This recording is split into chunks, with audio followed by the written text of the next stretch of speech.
कर्पूरी ठाकुर बिहार के वो लीडर हैं जिन्होंने बिहार की सियासत में दलितों और पिछड़ों को नई पहचान दिलाई। एक ऐसा शख्स जिसने जिंदगी भर पसमानदा तबके के हक के लिए लड़ाई लड़ी। कर्पूरी ठाकुर की 100वीं जयंती से ठीक पहले मरकजी हुकूमत ने कर्पूरी ठाकुर को भारत रत्न देने का ऐलान कर दिया। पीएम मोदी ने कहा कि ये मेरी खुशकिस्मती है कि हमने अवाम के लीडर कर्पूरी ठाकुर को भारत रत्न दिया है। तो वहीं बिहार के सीएम नीतीश कुमार ने पीएम मोदी को मुबारकबाद पेश की।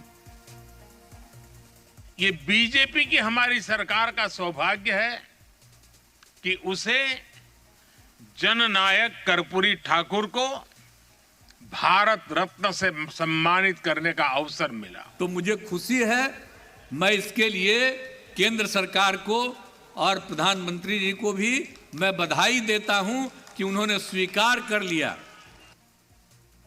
दूसरी ओर बिहार में अवाम के लीडर कर्पूरी ठाकुर को लेकर क्रेडिट की होड़ मची है। 24 जनवरी को कर्पूरी ठाकुर की 100वीं जयंती पर पटना में जेडीयू, बीजेपी, आरजेडी की तरफ से प्रोग्राम का इनेकाद किया गया। पटना में जेडीयू के 100वें प्रोग्राम में सीएम नीतीश कुमार के सुर पूरी तरह से बदले हुए थे। सीएम नीतीश कुमार ने शिकायत के लहजे में कांग्रेस पर वार किया। बोले, हमने कर्पूरी जी को भारत रत्न देने की मांग की थी, लेकिन कांग्रेस के राज में भी कर्पूरी जी को भारत रत्न नहीं मिला। कांग्रेस ने हमारी बात नहीं सुनी। उनको भारत रत्न प्रदान करने के लिए तो हम तो शुरू से कह रहे हैं।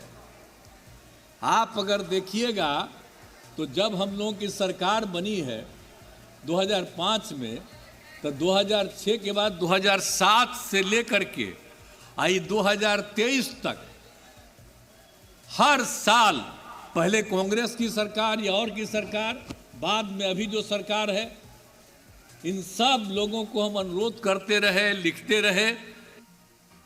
अवामी लीडर कर्पूरी ठाकुर की शराकतदारी को हिंदुस्तान कभी नहीं भूल सकता। खासकर बिहार में अवामी लीडर एक क्रांति के तौर पर याद किए जाते हैं। जब 100वीं जयंती पर सीएम नीतीश कुमार अपने सियासी गुरु कर्पूरी ठाकुर को याद कर रहे थे तो कुनबा परवरी पर भी उनका दर्द छलका। लालू यादव का नाम लिए बिना सीएम नीतीश कुमार ने चुटकी ली।